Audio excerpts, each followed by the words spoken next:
This episode is brought to you by Leibish, the coloured diamond jewellery experts. Did you know that pink diamonds are amongst the rarest diamonds, and over 90% came from the Argyle mine in Australia, which closed in 2020?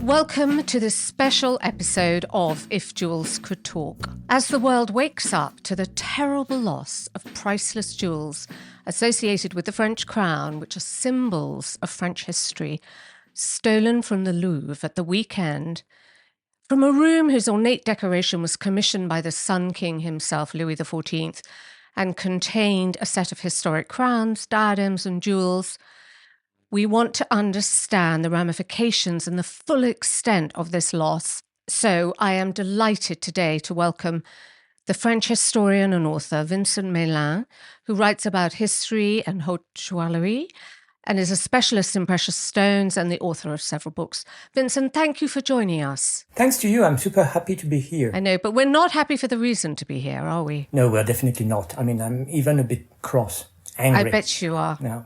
And I want to hear about this. Can you sum up the extent of the loss of this terrible jewel heist at the weekend? Yes, because now we know which jewels were stolen. Basically, 8 pieces of jewelry were stolen. Fortunately, the big diamonds, the big historical diamonds, the Régent, the Sancy, the Hortensia, were not stolen. But there's a reason for that. I guess it's because they were very difficult to sell. And the pieces which were sold were mainly jewels with colored stone, big colored stone. They left behind the small colored stone, for example, the bracelets and 2 brooches with rubies, which are set with small stones, were not stolen. The pieces which were stolen were the pieces with big pearls, big emeralds, big sapphires. So there's a reason behind all this, of course. They cherry-picked exactly what they wanted, what they thought they could get rid of, what they could dig out of these historic settings. Absolutely. And I think, in France, people are always saying, oh my God, it's something international. I mean, there must be some kind of collector behind it. It was organized. No, it's a basic burglary by simple thieves who knew what they wanted to steal, and they knew that, of course, they would lose part of the value of the jewels by recutting the stones.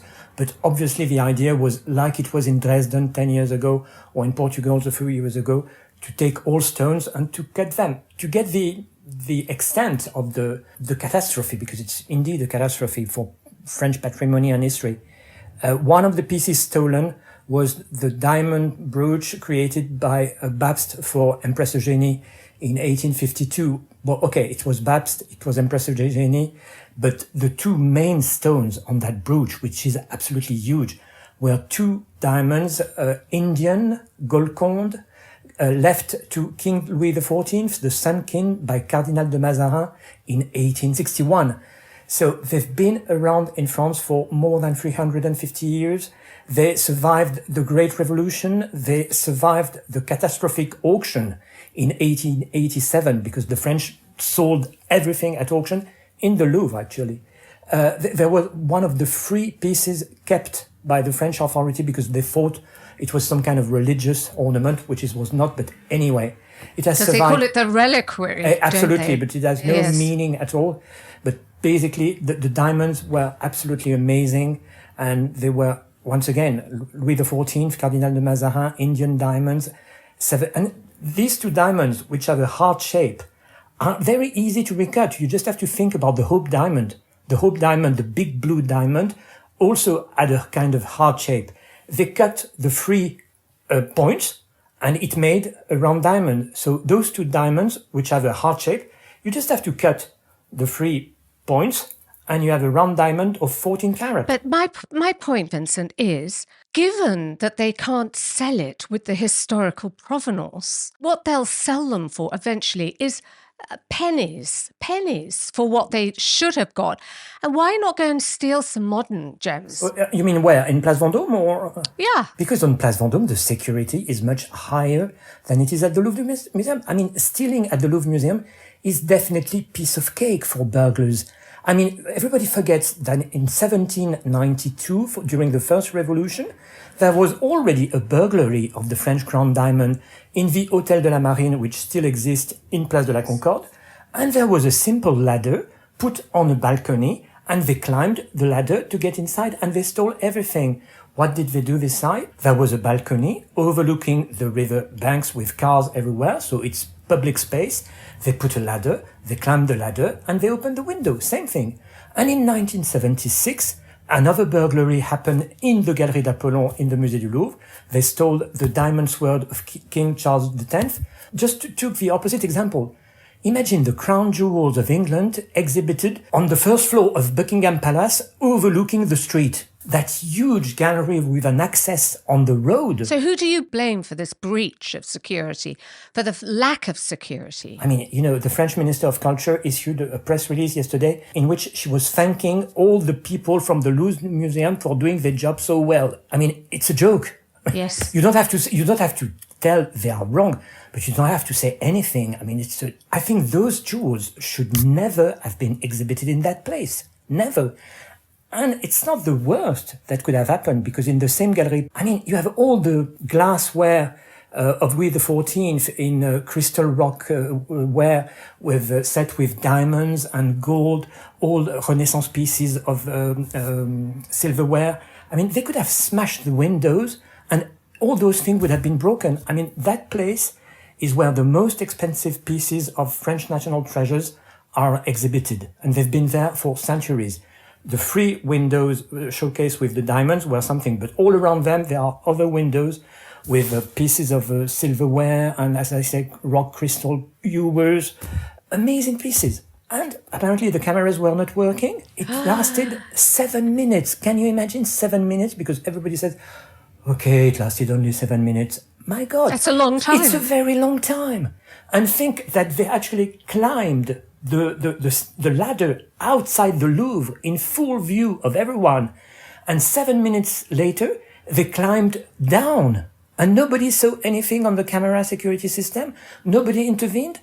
I mean, inside the Louvre Museum, no sound was issued. Did they cut the alarms? That's the question. Were there any alarm working? I mean, it really is shocking. But actually, given that you think that they would take the Mazarin diamonds and recut them, there's no reason for them not to have taken the Regency or the Sancy. These are the stones that, date back to 140 carat, the Regent diamonds that Marie Antoinette wore, that Napoleon wore on the hilt of his sword. They could have taken those and recut them. Yes, but these big diamonds were the one where you would lose the more money by recutting them. Because the value of the Regent is absolutely amazing. But if you recut it, you lose most of the value. The value of the smallest Mazarin diamond, 18 carat, I mean, the Mazarin diamonds are 18 carat. The Regent is 140, as you said. So if you recut the Regent, it's a huge risk because it was in a third showcase, which they didn't smashed. So they smashed only two. And they took what was there, but smashing a third one would have taken some time to get those stones. And those stones were definitely the one where you would lose the more money because the historical value is so high that, on the other hand, apart from you and me and a few people in the world, who really knows Queen Marie-Amélie of the French? She's the one who had that spectacular parure of sapphire and diamond. So the historical value there is not so big. Do you think they dropped Empress Eugenie's crown on purpose? Yes, I think. Because they were small stones. There are a lot, thousands of diamonds and emeralds, 1,500 or so. But those are smaller, and that's too hot to handle. And it's a lot of gold, which is not worth...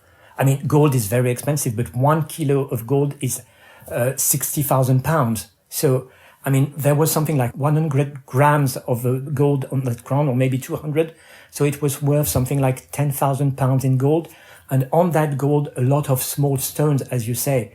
So it was not very interesting to take that. I mean, they took it because it was in the window. I'm quite sure they gave a brief look at it and they said, okay, this is worth, we're not going to do anything of this. Let's throw it on the floor. I think it was not the most interesting piece, but it was inside one of the showcase that they smashed. So, But how you're talking really makes me believe that there is somebody who knew about these stones, who knew what they were taking. It is possible that there are collectors who basically look to high-level criminals to get these stones for them. I mean, that is possible. that is possible, but I think that's something like 10% of the possibilities, because one thing we always forget, you and me, and people working in that business like us. I mean, 40 years ago, nobody would talk about the crown jewels in the Louvre. I mean, jewelry was not that popular. I think it became popular during the last 40 or 50 years. And I think some simple burglars could have watched my post on Instagram, which I did 5 years ago when the gallery was reopened, and said, oh my God, we need to take some money quickly. I mean, look, that guy in the Louvre Museum is showing amazing jewelry. We don't even know that we have this in France. And they just went to the Louvre and they just checked all the security and said, I think it's a classical case of simple burglars doing a nice burglary. I mean, you don't have to be that clever to organize something like that. Apparently you just had to climb a ladder. But you have to be brazen. It was literally daylight robbery. There were people around. They could have been caught at any second. It was a Sunday. It was a Sunday, which in Paris is not very quiet. A night between Saturday and Sunday.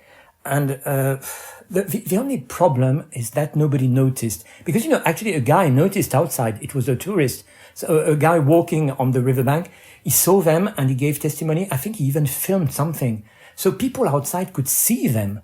I mean, think about it. You are security, you have a security camera. You saw some guy climbing a ladder on the Louvre facade, on the behind the Galerie d'Apollon.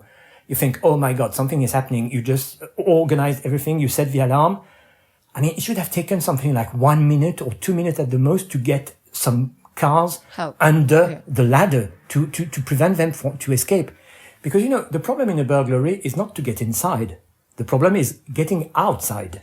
Because to get inside, I mean, you can organize things and you can but to do this 2 times in 10 minutes without no one noticing and no security. And I mean, there should have been something like 20 cars waiting for them outside. There was no one. Of course. 7 minutes later. Doesn't make sense. Doesn't make sense. They got lucky. Or somebody was not doing his work. Somebody was not doing their work. They couldn't have planned it. How quickly do you think they got the stones, A, out of Paris, but B, probably out of the country? I mean, apparently, I've heard something that they were on the motorway, escaping on the motorway to the south of France. So obviously they were going in the direction of Marseille or something like that. To get on a boat. Or... Do you think they would have headed to Antwerp to recut them? No, Antwerp would not take the route. I mean, I'm sure there are some people in Antwerp doing bad business, but not that much. I think, can you think about anyone trying to, in the south of France, Marseille is not a very safe city. And it's very close to Italy. You can cross the border, and you can take a boat to anywhere in the world in Marseille, or a plane at Nice. I don't know. I mean, it was it was the safest way to go south. Because they had options. They can take a plane, they can take a boat, they can get out, they can leave. And they can even recut there. And they can recut there. Because that's what they'll want to do. They'll be aiming to dig out and recut as soon as they can. I would have done it as soon as I got into the car. I would have left someone behind, taking the stones out of the setting, because taking the stones out of the setting is not a recutting job. I mean, it's something quite easy to do. You can do it yourself with a pair of scissors, and so getting the big stones out of the setting was quite easy. And think about the pearls on Empress Eugénie tiara. I mean, those pearls are super easy to sell. Beautiful natural pearls. But you just have to make a few pearl necklaces with them. They're drilled already, so you just have, and they're in perfect shape, biggest at the center and smallest on both sides.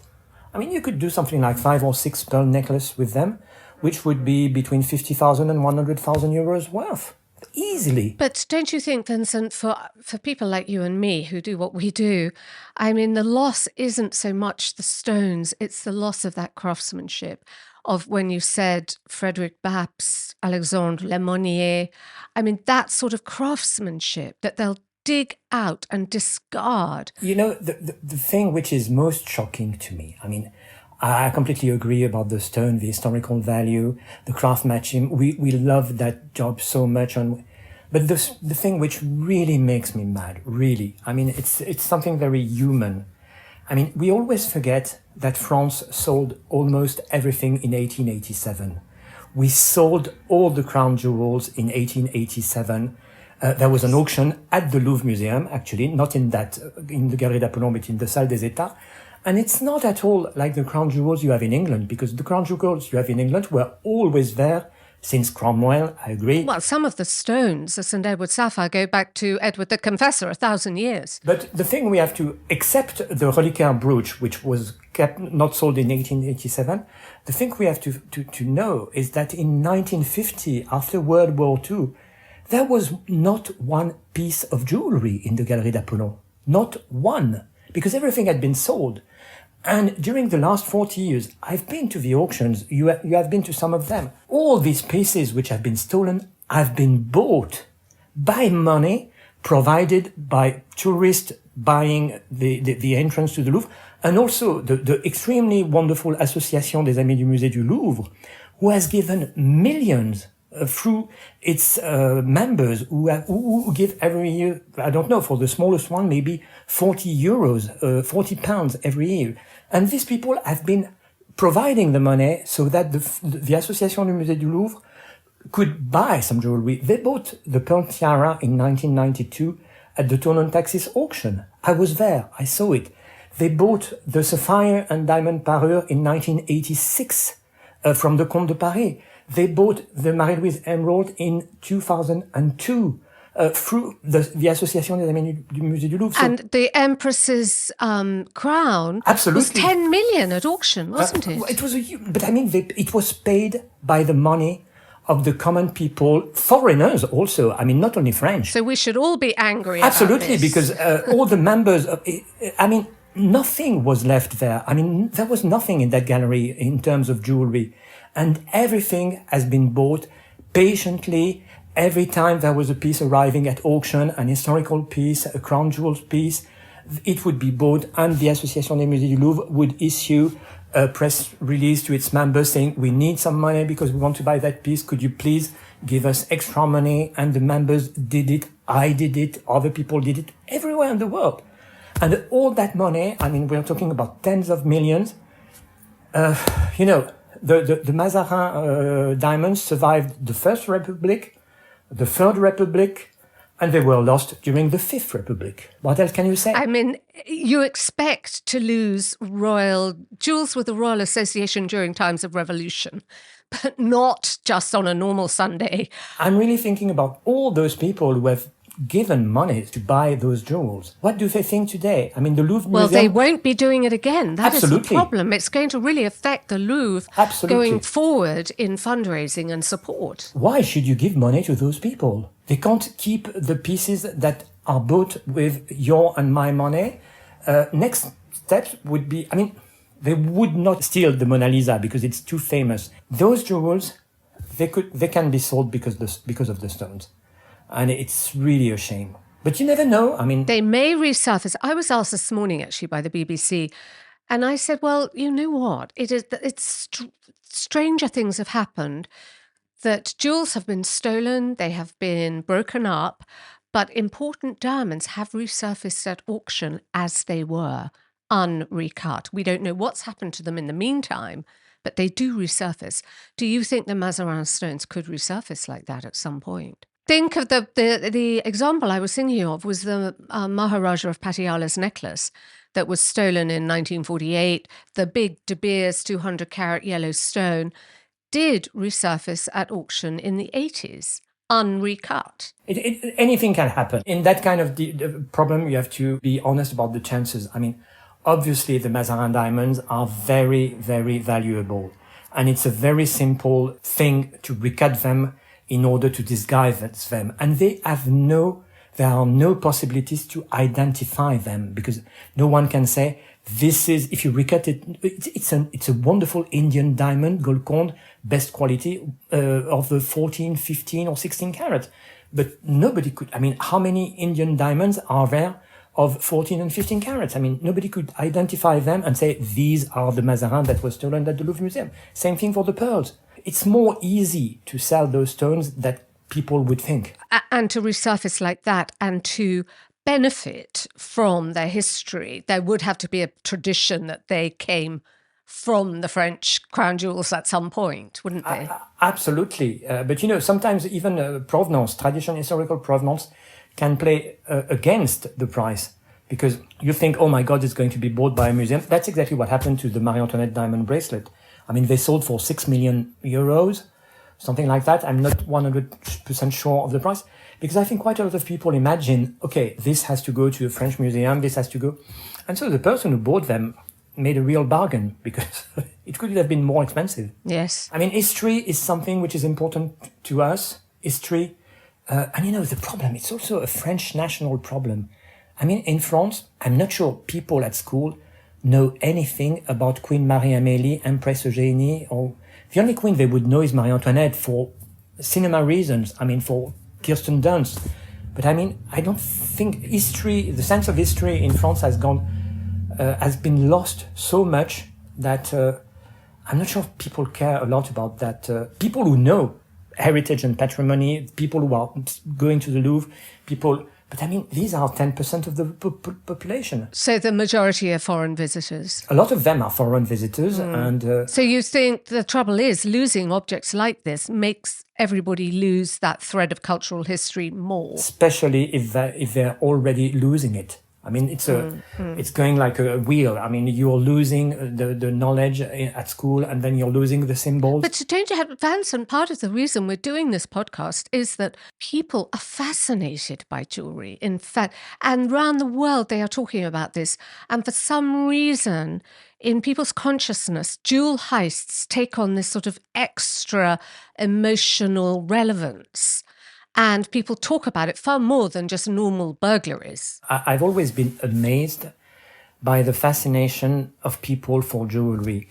And recently I was talking with someone from the Place Vendôme, one of the CEO, and it's a woman. And she was saying, I've always been obsessed by the fact that precious stones have something that we don't have. It's immortality. And so they are one of the best way to prevent death. Symbolically speaking.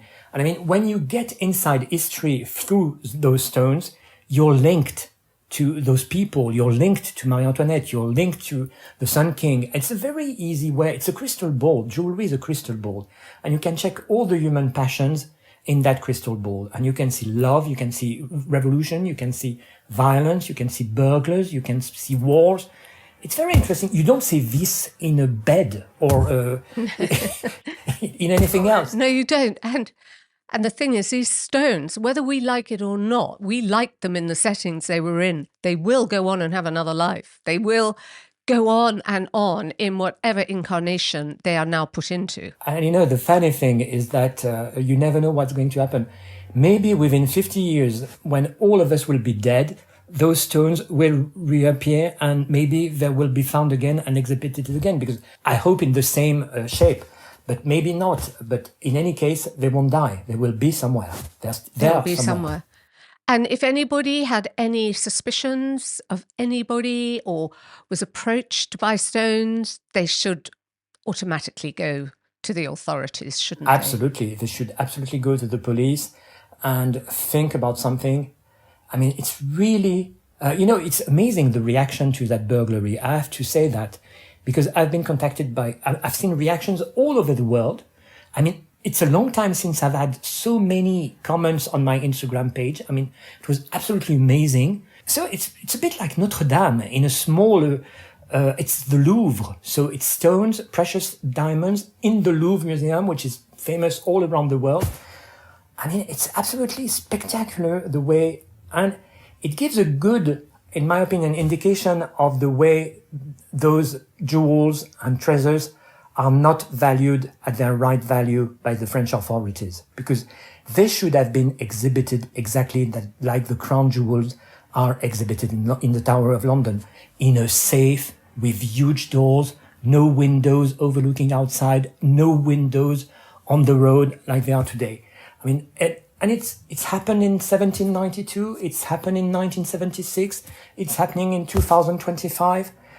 At least this should close the Galerie d'Apollon and try to organize some place to exhibit those pieces in a safe way. It should be inside, no windows, inside the Louvre. And also limited people. Sometimes, I mean, the Crown Jewel says limited people And you have to allowed walk. into You can't that stop. room. And you can't stop. And you have to keep on moving. And also there should be, we had the big Millennium heist here, or the attempted Millennium heist with the blue diamonds of De Beers. And, the police were onto that. They replaced them with fake stones. You have to have this intelligence going out there as well to prevent these things. I remember last time I went there was, I think, 2 or 3 years ago. It was at the opening of the museum, exactly at the same time where the burglary happened, because I was there with an Italian friend, whom actually you may know, Lucia Silvestri from Bulgari. Yes. And she was coming to Paris, and she told me, is there something we should see? And I said, okay, come with me to the Louvre Museum. And we were there at the opening, and the guide very nicely let us in 5 minutes before. I mean, during 20 minutes from 9 to 9:20, I mean, there was no one in that gallery. I mean, it's not a place where people usually go, except people who like jewelry. Everybody was rushing the stairs to go to the Mona Lisa. But, I mean, that place was not made for jewelry. I mean, it's not even today. Has the Louvre offered a reward? I mean, the only thing the Louvre has done is to close the Louvre today again. They should offer a reward. They should. I mean, why did they close the Louvre today? I mean, they have to close the Galerie d'Apollon, of course. But I mean, they decided to open it this morning, so tourists were queuing in front of the Louvre.